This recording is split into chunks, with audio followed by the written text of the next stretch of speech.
report at the district in the interim while we're doing an investigation. Now that we're done, we're moving straight into disciplinary process.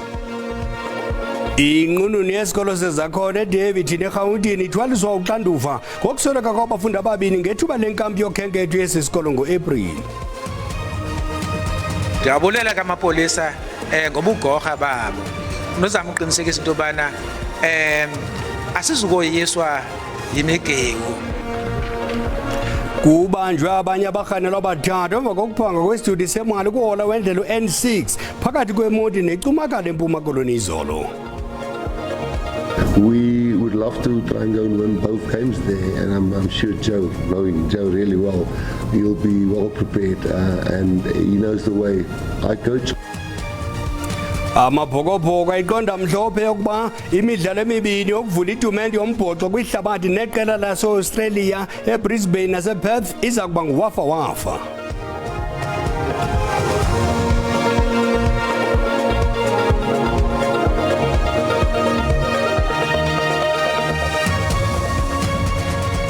Enethunga isengelwa phansi sondela nto zakuthi ityeba ngiteketeke yalenhlwa madikawule ndwarhuqa.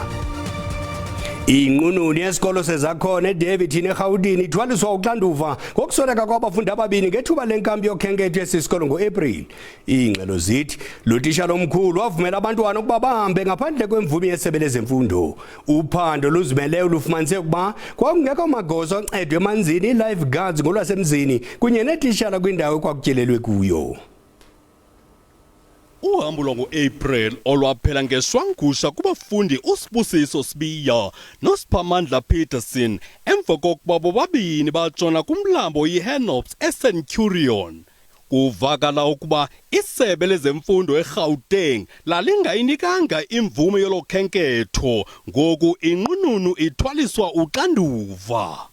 It's only the school principal that will be acted upon.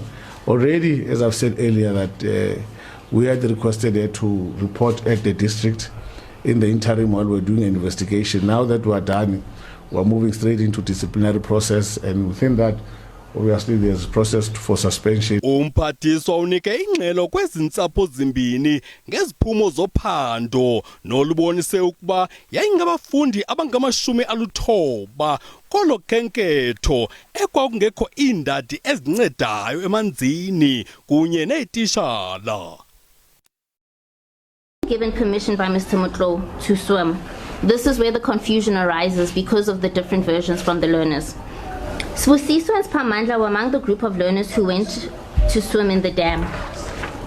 Spamandla was. Sibusiso tried to save him. In the process, Sibusiso drowned as well. Kuza kuqala inkqubo yokoluleka inqununu. Igala le-ANC umnumzana Tony Yengeni omele obesakuba ngumongameli weliqela umnumzana Jacob Zuma kwinkqubo yoluleko i-ANC uthi le nkqubo ephume nesigqibo sokumgxotha umnumzana Zuma kumbutho omkhulu ibingenabulungisa. Umnumzana Yengeni uqhube wathi le nkqubo yoluleko ibikukudlulisa usana kunina kwaye zininzi indlela zokubhena kwesi sigqibo. Umnumzana Zuma ebejongene nezityholo zokurhuqela i-ANC elidyakeni ngokuqhogana neqela umkhonto wesizwe uneveki ezintathu ukuba afake isibheno. The National Disciplinary Committee finds that the charged member is found guilty of contravening Rule 25.17.17.4 of the ANC Constitution, read with subsection 2, for prejudicing the integrity or repute of the organization by acting in collaboration with a registered political party. Igala le-ANC uTony Yengeni uyichaze inkqubo yoviwo loluleko ngakubesakuba ngumongameli njengebinkone eziziphene. His view is that this hearing was convened for optics, but the decision has been taken long ago that he must be expelled. Uyengeni ukwabanga ngelithi unobhala jikelele we-ANC ufikile Mbalula ukhe wazama ukumgrogrisa kwintsuku phambi kwenkqubo yoviwo loluleko. Even a charged member, you've got the right in terms of that constitution to be represented by a member of the ANC in good standing. That's what I was doing. But it doesn't seem to him that that was a good move on my part. So he went on this rampage to undermine me. But between me and you, Mbalwa doesn't intimidate me. Uyengeni uthi zininzi indlela zokubhena ngakwisigwebo se-NDC. There are so many grounds for an appeal. As a person who was in the process, who was observing the process, was listening to the process. Uyengeni ulebele ngelithi ayisosiphelo sendlela isi kwaye uZuma akazuyiyeka ilale uzimisele uqhubeka lenyewe. Ityala lokubetha lamapolisa azibhozo ayisakuba kwibutho elikhusela izitatanyiswa i-VIP unit kutsho lihleliselwe ingomso kwinkundla kaMantyesa Randburg eGauteng. Amagqwetha afuna ukubona amaxwebhu aza kunceda xa ijika-jika ngemibuzo.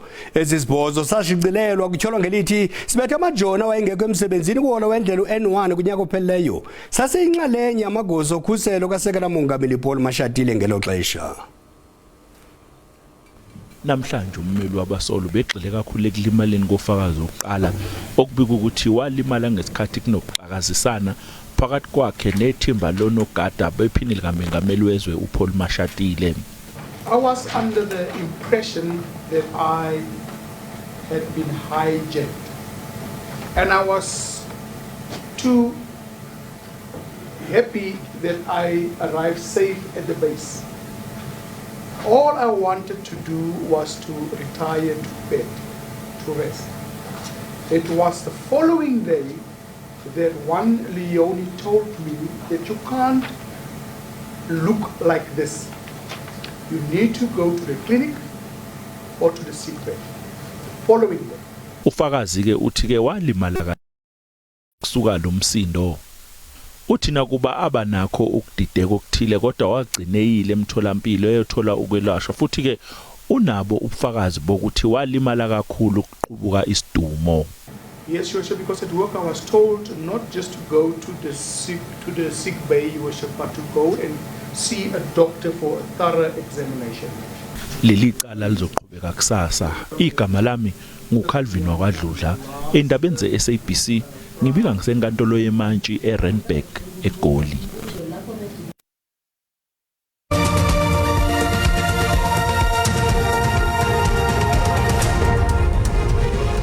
Sinamkela kwakhona kwindaba zelijelo uyakwazi ukubukela kwakho lezi ndaba kwijelo le-YouTube uthi SABC indaba zesiXhosa. Ukanti xa ubukele sicela ucofe ulike sewuba ukuba mcofe usubscribe sibongeza ukuba wenze njalo. Kwinqaku lokuqala sithe inqununu yesikolo sezakhona eDavid neGauteng ithwaliswa uxanduva wokusweleka kwabafundi ababini ngethuba lenkampu yokhenketho yesisikolo ngo-April.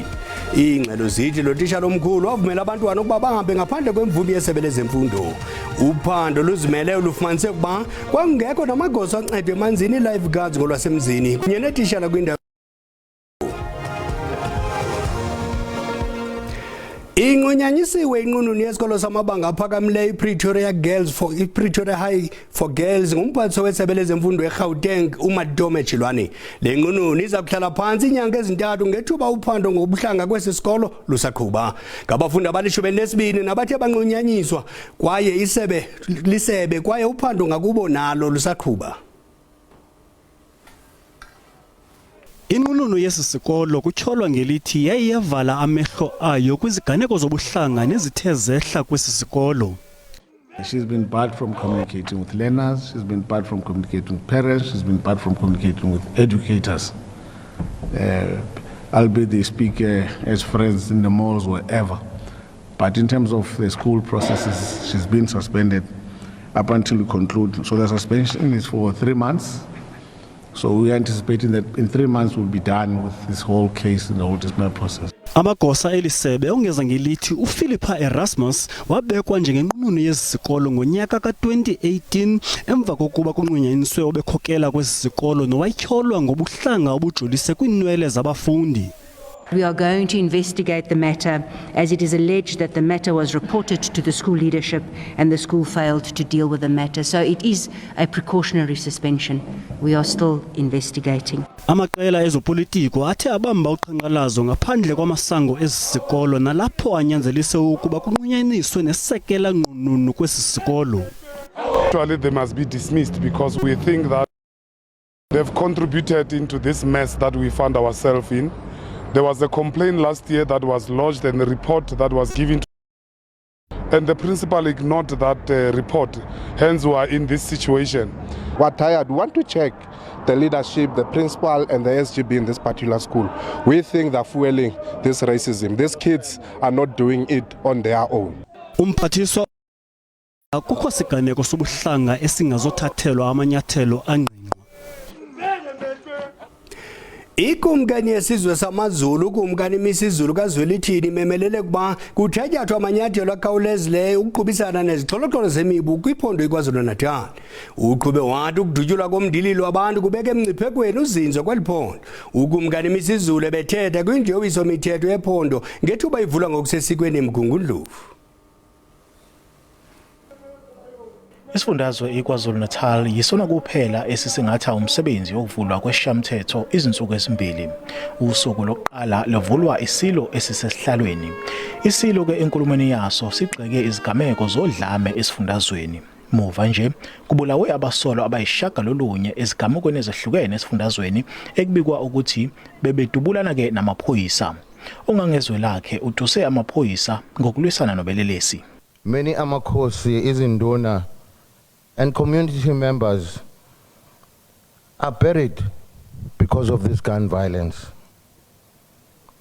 The critical point is that there are always instigators behind all of these shootings.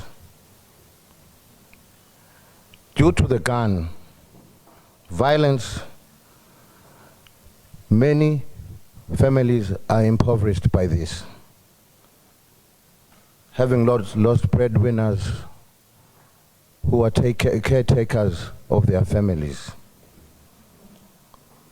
Madam Speaker, we cannot sing praises or look the other way when our province is festered by abusers. Kusenjalo amaqembu ezombusazwe ayamukele ke inkulumo yesilo.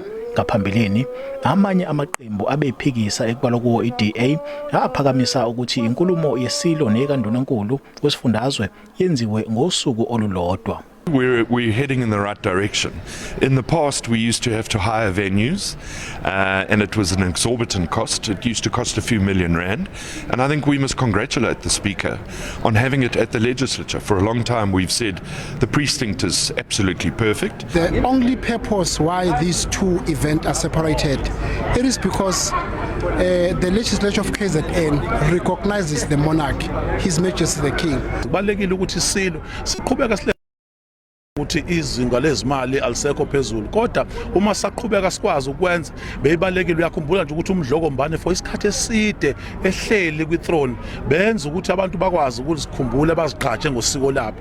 Undunankulu wesifundazwe umnumzane uThami Ntuli kulindeleke ukuthi ethule inkulumo yakhe ayibhekise esifundazweni kusasa. NgikuSimphiwe Makhanya wezindaba zeSABC ngisemgungundlovu. Kubanjwe abanye abahanelwa abathathu emva kokuphanga kwesithuthi semali kuhola wendlela N6 phakathi kweMonti neCumakala eMpuma Koloni izolo. Abahanelwa babanjwe besendleleni esingise ngasenxuba neyayisakwazwa njengeKaladokhwe. Abakwantsasana basifumene isithuthi sabahanelwa basidubula ze umqhubi waphulukana nolawulo lwaso kufunyelwe imipu nemali engachazwanga ubungakanani ngokuhlwa kwayizolo. Abanye abahanelwa abahlanu abakholelwa ukuba babeyinxalenye yokuphangwa kwesithuthi semali baye babulawa kuqhushumbo dubulo namapolisa kwindlu yakwilali yakwaGom eQoboqobo. Umuntu omnye uye wabanjwa. Ndiyabulela kamapolisa ngobugorha babo. Unozama uqinisekisa into bana asizukoyiswa yimigewu. Funeka ubucriminal obu siboyise. Siyaqinisa ke indlela esibenza ngayo uqinisekisa into bana intlola zamapolisa ziyakwazi usinika inkcukacha ukwenzela bana sizikhusele izinto ezi singa react sibe preventative. Memelela ke nabahlali uba mabasebenzisane namapolisa. Kuba lokho lemigewu inamakhaya wayo ayiwimithini bayaziwa abantu benza lemikhuba. Sithi ke sawusebenzisana ke nabahlali ubheka phambili ulosana nalemikhuba. Ukanti ke Iqela lokhetshe kweliphondo libambisene neqela elikhethekileyo lamapolisa ogcino-cwangco e-SAPS bafumene imipu ye-AK-47 emithathu, umpu we-R1 ne-R5 ezine kuquka nothotho lweembumbulu kule ndlu. Izikhuntyu zemali nazo zifunyenwe kwizingxobo. Umrhanelwa oneminyaka engama-58 ongumnini wale ndlu ubanjiwe yaye uza kuvela kwinkundla kamantyi eQonce. Inkundla ephakamileyo yaseNtshona Koloni ibeke umyalelo wokugqibela wokugxotha uluntu kwiindawo ezisibhozo eziye zahlalwa ngokungekho mthethweni kumbindi wedolophu yaseKapa. Esi sixeko saseKapa sisingise enkundleni kunyaka ophelileyo silandela imigudu yokunikeza abo bebengenamakhaya abahlala ezitalatweni iindawo zokuhlala. Umda wokuba abo bebekwezi ndawo baphume ngumhla wama-30 kule nyanga. Ezi zezinye zendawo apho abantu abaphila ezitalatweni baza kususwa khona, kwabanye kuxhelexukwana ngelicham lokusingisela kwindawo ekhuselekileyo kusike emathunjini ngale mo yentlalo yokuphila ezitalatweni nanjengoko ixesha lasebusika lithe gqolo nokuqhaqhazelisa ukumandla. Lo gama abanye balumkile besithi indawo ekubonelelwa ngazo ezikhuselekileyo zikhe zibe nako ukukhonkxa. Be better if I will go to Safe Base 3 because I see facilities better, clean, safe and stuff, you know what I mean? But if they will meet our demands, no curfew, 3 meals a day, programs and stuff just to uplift these people. Most of the guys are carpenter can do everything like me. I'm an artisan, I'm an office admin, I'm a petrol attendant. I can name everything I can do, but I can't find work. You see, that's why we end up here banging on the robots, scraping on the beams and stuff. Kwiminyaka emithathu ezayo isixeko saseKapa siza kuchitha imali engaphaya kwe-220 million yerandi ukwandisa nokusebenzisa izindlu zethutyana. Indawo entsha enebhedi ezingama-300 iye yavulwa ekuqaleni kwale veki. Esi sixeko sivakalisa ukuba yonke imigudu yenziwe ukwelula isandla ekufuduseleni abantu kwizindlu ezikhuselekileyo futhi babe yinxalenye yenkqubo zokuqinisekisa isidima semo yentlalo. Abakhaba nayo nokulandela le miyalelo baza kujamelana nengalo engqengqwa yomthetho. Sometimes they are in a position in their life where they actually need a third party, an independent third party like the court, like the state, to come in and say you need to have help. Maybe you are dealing with an addiction issue, maybe you're dealing with a mental health issue, maybe there's just a family breakdown, but whatever it is, this is not a healthy situation to be living in that place on the street without toilets, without water. Ukanti ke bangaphaya kwama-9,000 abantu abalindelekileyo ukuba bafuduke ezitalatweni imbombozone zeKapa. Esi sixeko sinebhedi ezingaphaya kwama-3,500 esinazo. Babalulwe inkundla kumyalelo wayo awafumaneki. Lo myalelo uza kuthatyathelwa ezandleni zikanothimba wenkundla. Ngoku masitaphule izimvo zababukeli ngokugxothwa kaMnumzana Jacob Zuma kwi-ANC. Ngibaba ngazo zozibini kwiqela le-ANC. Inhle into eliyenzileyo ukuthi limgxothe u-OX akuba ngumongameli uTata uGedle Hlekisa. Ngoba into ayenzayo ufuna ukhuqela igama leliqela le-ANC eludakeni. ANC imxosha nguZuma angiboni nje ukuthi isizakala ngani lapho ngoba phela uZuma uneqembu lakhe. Into eyenziwe e-ANC into enhle kakhulu ukuthi ubaba umsho angeke kuze kwenzeke ukuthi angaba ilunga le-ANC aphinde futhi abe ilunga le-MK. Kufanele vele Zuma bamxoshe part and parcel ye-ANC. Umgomo we-ANC uthi na ku-ANC awubi naleli licembu. Babefanele ukwenza njalo kumgxotha kuba uzibandakanye neqela le-MK futhi wathetha amazwi amabi nge-ANC. Hayi mina ayisoze yangethusa lena owayengumongameli uJacob Zuma. Kwenzeke ngamabomu ngendlela ekade efise ngayo vele befisa ukuthi bamxoshe. Uyabona lo gxosha uZuma phambi sasazi. Naye bakazigxoshe msasazi leze lakhe ixesha. Ilenze kahle iqembu le-ANC lamxosha lomkhulu ngoba phela akasazazi ukuthi uyiliphi uxama lazilwe ikhomba ngapha ayikhombe ngapha. Yakwazi Shem Dr Zuma ukudlala ngabantu belizwe lomzansi.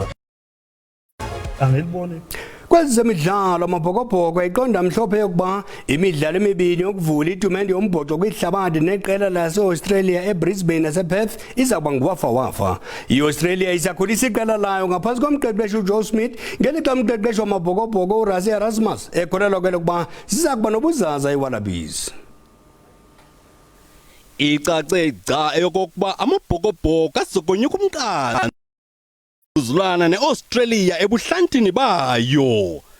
Agqibela ukunqamla impumelelo eBrisbane kwiminyaka eli-11 edluleyo. We would love to try and go and win both games there, and I'm sure Joe, knowing Joe really well, he'll be well prepared, and he knows the way I coach, because at months, and I know pretty much a lot about him, like he know about me. So, no, I don't think anybody has an edge on someone. Amabhokobhoko azakwamkela amaqala kweli qela anjengoPeter Steph du Toit, Veli Leroux noMalcolm Max. Lo mqeqeshi kwathumela amazwi enkuthazo kusibari kaSiya Kolisi uTatiana Smith ophumelele imbasa egolide kwimidlalo yeOlimpiki eParis. Well done, congratulations, and we know how proud they are when we're doing well, and exactly if it's an individual or a team. So yeah, well done, and we're really proud. Amabhokobhoko azakuntingela eAustralia ngomsosayo azakubelindelwe ziWallabies kwisithuba seveki enesiqingatha. Amasabekwelange nomphokoqo unexhala. Umbengo omthe ucima umlilo eza ngomsozi ngesizulu makuthethe bomnyama kuvela ukukhanya kube xhosi behele.